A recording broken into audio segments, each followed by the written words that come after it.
Levi, nasan ka? Sabi mo, timblang ko si Rachel.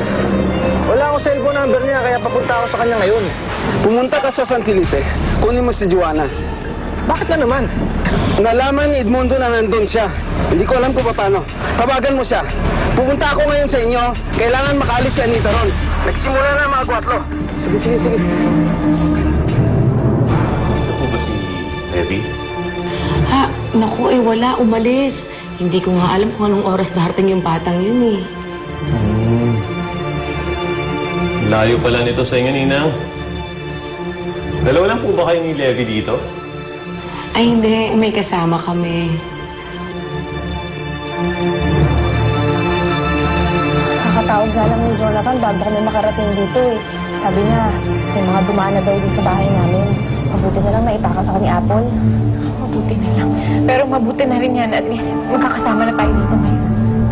Teka lang ha. Afraid ako ha. Gaano ba kalawak yung galamay ng mga tsuhin mo ha? Ako baka mamaya hanggang dito makaabot sila. Eh, hindi naman siguro. Mom, mabuti pa lumipat ulit tayo. Lilipat ulit tayo. Saan naman tayo pupunta? Sa bahay ng kaibigan ko, tatawagan ko siya. Doon muna tayo. Teka. Papanik na ako eh. Ganun ba ka-urgent talaga yan? As in now na, ha?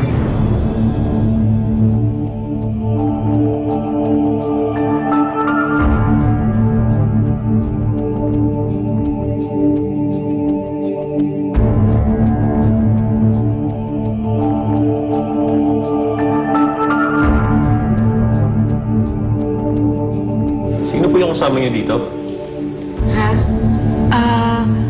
Mga kasambahay lang na tumutulong sa amin. Hihintay mo bang anak ko? Magtatagal pa po ba siya? Hindi ko alam eh. Ako naman, kailangan kong mamalengke. Hindi ko na rin po siguro siya antayin, Ninang.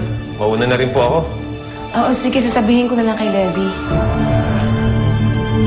May problema po ba? Ha? Ay, hindi, wala. Iniisip ko lang kasi yung mga bibilin ko mamaya. Sige po, Nina. Sige, mag-ingat ka. Sige po. Makakapaghanda pa tayo. Ay,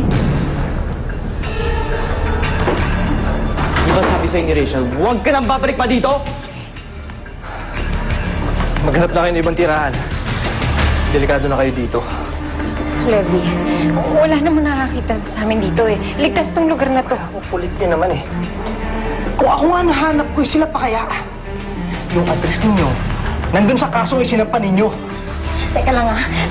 Napapanik na talaga ako ha. Look at my people. I'm turning violent. Ikaw kasi pinapalaki mo yung sitwasyon eh. Dahil gano'n na talaga kalala yung sitwasyon, Rachel. Kagaya ng dati. Si Joanna hindi na mahanap sa San Felipe.